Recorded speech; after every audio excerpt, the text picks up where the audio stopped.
Hi friends, this is Sarah from Crafting and Relaxing. Thank you so much for joining me for the first updates of 2022. Weekend updates is where I tell you what's going on in the craft room. I'm sharing some happy mail today. I also had a question in a letter about stamping and inks, and she's having some troubles. So I'm going to talk about that a little bit at the end. These videos, you just never know what's going to be in them because it depends on what I'm working on. So first, let's go through the happy mail. This one is from Christina, and her daughter watch me together. Her daughter is 3. She likes to watch my videos at bedtime, I think she said.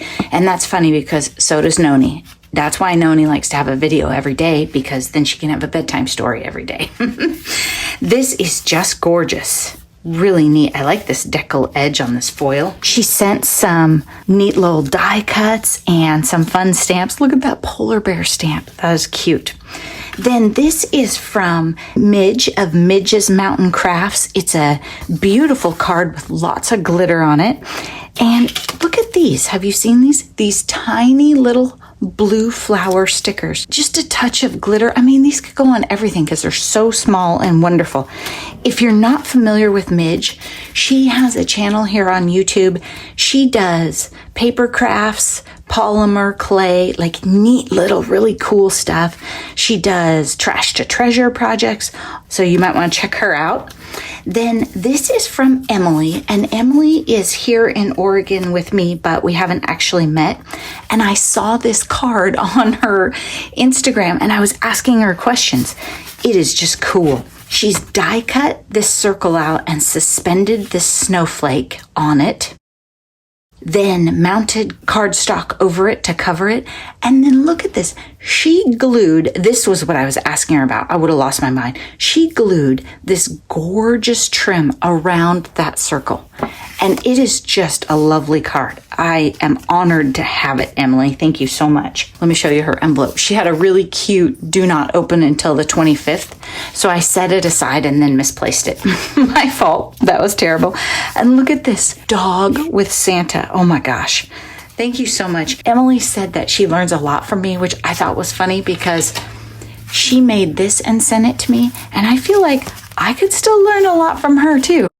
I mean, look at this. It is just precious. I've added a couple, like I put this in, but oh my gosh, it's just cute. And I think I put that in too because somebody else sent it to me. This one is from Paula, who is Chica Chats with a Z on Instagram. So you might have seen her. She also comments quite a bit on YouTube. She makes lots of cute cards. I love the shape of this one. I like the shape of it. I like that the corners are rounded here. It's just darling. This card is from Teresa of Fresh and Renewed with Teresa. It's super cute. Joy to the world. Joy in blue. She probably knew she had to send it to me, right? This is from Lori, and she has this die. She said it's made in China, but you know, we can forgive that sometimes. Designed in Israel. So we are supporting another country. She was thinking for journals. This one might be a little skimpy. I don't think it's quite wide enough. Yeah, this one's a little skimpy, but it would go on a journal page in a lot of different ways and could hold all these tags. And I love the paper you chose, Lori. So I'm going to study this and then probably message with her about it and get some more information there. So that's the happy mail for this week. Thank you so much, everyone. And there were gorgeously decorated envelopes, but I was just trying to be efficient and not show people's addresses. Things I've been working on. Well, I spend a lot of time at the beginning of the new year, like reflecting on things, thinking about things. I haven't been tidying. I've just been sitting around thinking. I'm doing a 1,000-piece jigsaw puzzle of the state, bird, and flower of each state. I feel like Noni must have bought it. It's a crazy one, but it's fun. I made these 2 pockets, and I just wanted to show them to you. I showed you some that I made out of cereal box liners or cracker box liners before. These are made out of, these are more sturdy and perfectly clear. They're made out of the packaging that bedding comes in. You know, like if you bought a dust ruffle, maybe a set of sheets, different things, they come with that plastic. Maybe it has a zipper bag or it's a pouch. Noni saved a bunch of those for me, and I finally got around to making them. If you wanted to make these and you don't have a sewing machine, you could use glue. You could use a stapler. I think it would be fine. They're just kind of fun. And I made the smaller ones that I did with cereal boxes. I tucked them into projects and Happy Mail before. So I don't think I have any of those.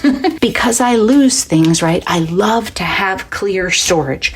I cannot have too many clear storage things. And I know many of you buy them, but I don't like to buy plastic. I don't like it to be from China.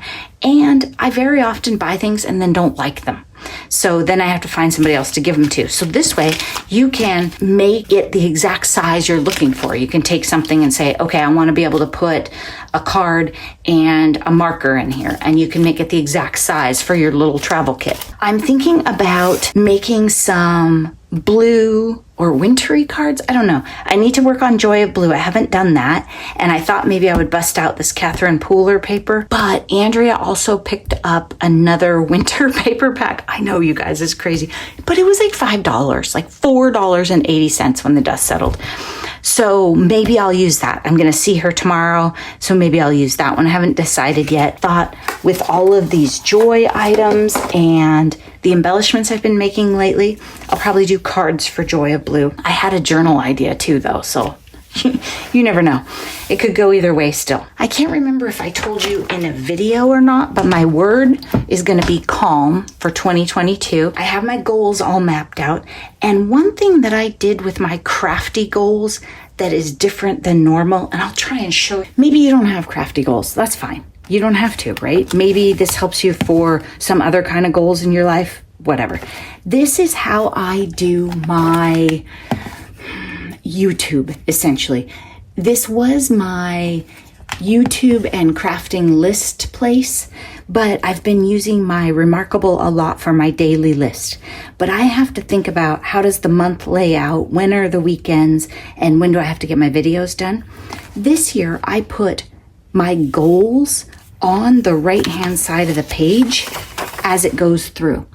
And I think that will help me, because the goals used to be a separate page. And remember, 2 years ago, I had them in a journal where I would flip it open. But I think it would really help me when I'm thinking about, what do I want to do on Saturday?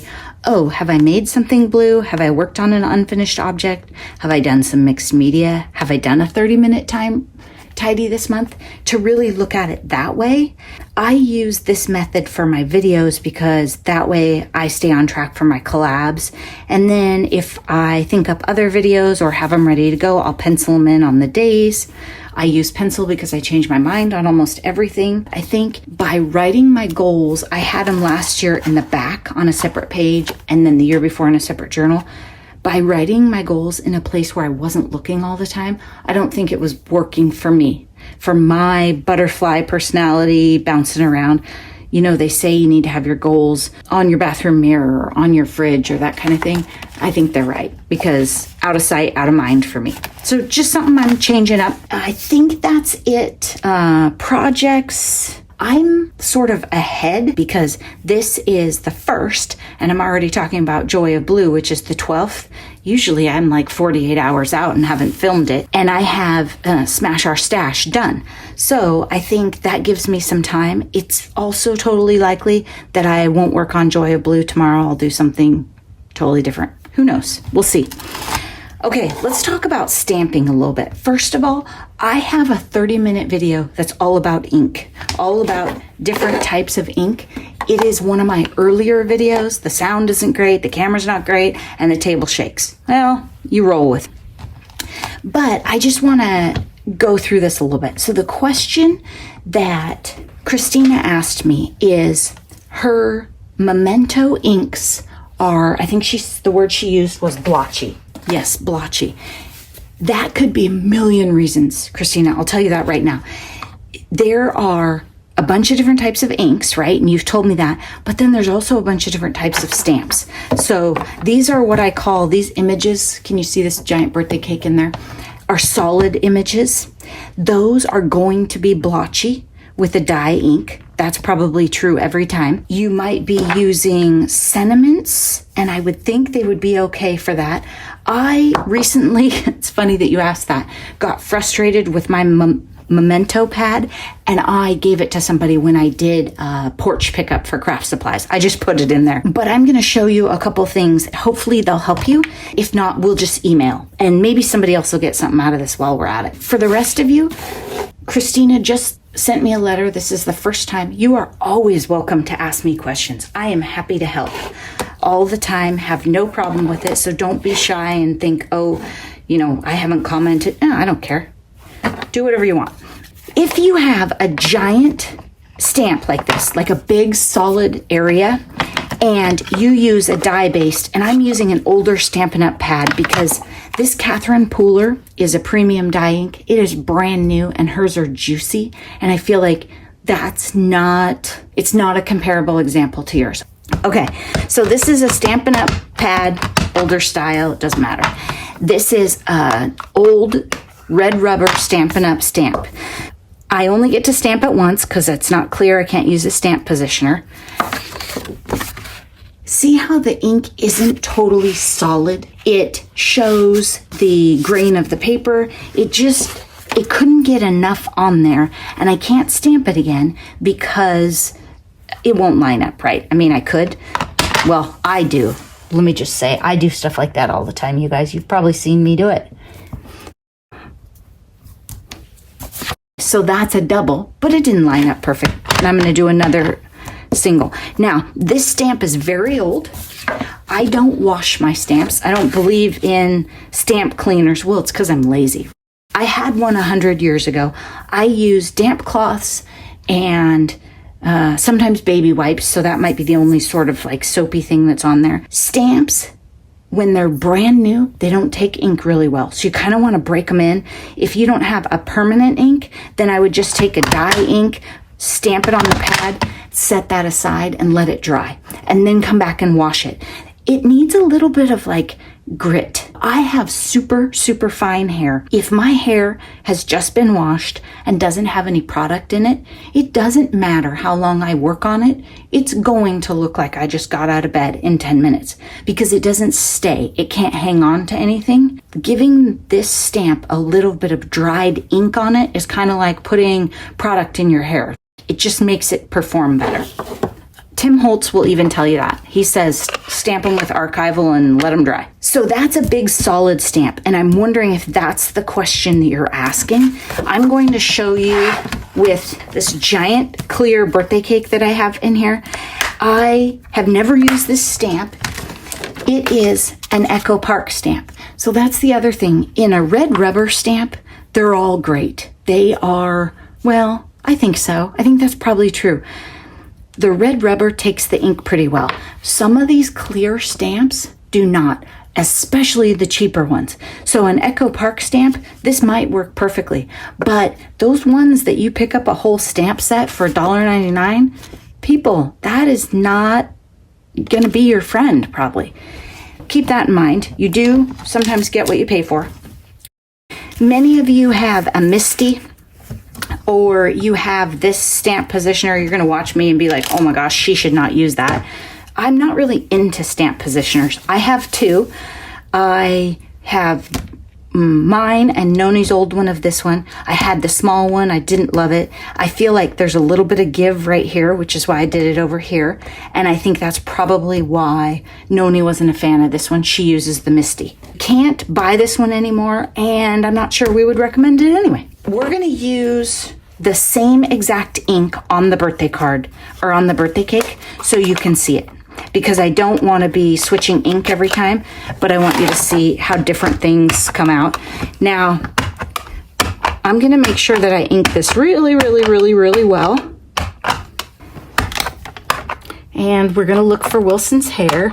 Oh, Christina, be sure and tell your daughter that Wilson is typically very, very happy. He doesn't like fireworks and he doesn't like power tools. But other than that, he's a pretty happy guy. I think he likes being an only dog also because he gets a lot of attention. See how there is texture, I would say, to my cake? Maybe that is what you mean by blotchy.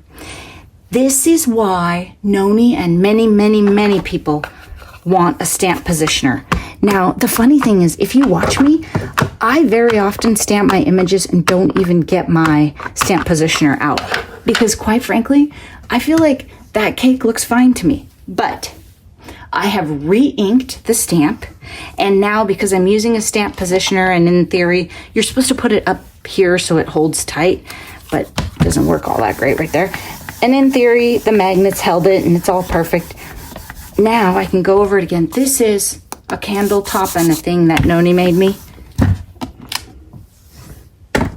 The cake is darker and it took out some of that texturing. It didn't take it all out. I mean, it's not, let's look up close. It's not a 100%, and this is the back side of a textured cardstock. It's not like a Nina Smooth. So your ink, your stamps, your paper can all play a role. So if this is what you mean by splotchy, I think you can live with it, right? If you're having other troubles, I don't know exactly what they are, and so we can talk about them in email. Your Memento should work fine for sentiment stamps. It is actually a preferred ink that people like to use for sentiment stamps. Well, I missed a little bit right there. Oops, then I touched it. I hope that helps a little, maybe. Stamp positioner, probably if you're not getting the coverage that you want. I didn't love my black Memento ink because the VersaFine knocked it out of the park every time. When I stamp a sentiment with this, it's always dark, it's always beautiful, and the Memento, just, I wasn't feeling it. And maybe mine had gotten dry over time. That's one thing I wondered. Now, I don't have a Memento in these things, and I think that's what you're talking about. This is a completely different kind of ink, so not a valid thing. It could also be that you're not taking the time to carefully ink your stamp. If you're using these and you're pushing too hard, you might have globs of ink in there. So you want to be gentle about it. I'm not sure if blotchy is missing ink or too much, but you want to be light-handed when you're doing this. It's like a little tap. It's not a push. It's not a big, like, smushy, get it out. It's just touch, touch, touch, touch, touch. Does that make sense? And I even did it a little too hard because I got some right there around the edges. But that could also be, when you're using this size ink pad, you're more likely to have blotchy, globby problems. I had one in the Gina K amalgam ink that Noni had given me the sample size, and it was making me crazy. So I ordered this, and I'm hoping that it will be smooth and even and I will be fine. Also, only crazy people have this many black inks, and it has to do with watercolor pencils versus Copics versus water inks. Yeah, it's a long story, and most of the time I don't know which one to use. But I guess I can just use my Gina K all the time and it works. So I hope that helps. I'll also email with you, Christina, and your daughter can ask me questions about Wilson too. But pretty much, he's a pretty happy guy. Right now, he's doing his thing. You want to say hi, buddy? Say hi. Say Happy New Year. Yeah, good boy, good boy. There were a little bit of fireworks a few minutes ago, so he's not thrilled with that. Yeah, he says fireworks should be over. Thanks so much for watching. I have a video to roll out this week about making journals. Then I don't know what else is coming out. We'll have to see what else I do. My room overall is looking better. I'm making a comeback on that. But I also have to finish my puzzle. I'm having a lot of fun. And I'm reading books too. I hope you're all taking great care of yourselves and that 2022 is good to you. Bye-bye.